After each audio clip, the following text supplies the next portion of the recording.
Uchradi menga bitta krasavitsa, voy uning lablari menga ulib aytsa. Figura chotki, voy Davud krasota, joni chiqamaya bilatata. İngilizcede senga I love you deb aytay, yoki fransuzchalab je t'aime deb aytay.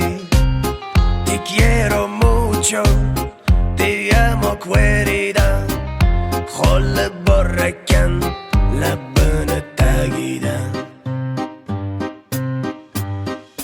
Ozarbayjonchasigami yoki da turkchasiga, yaponchasigami yoki meksikanichasiga,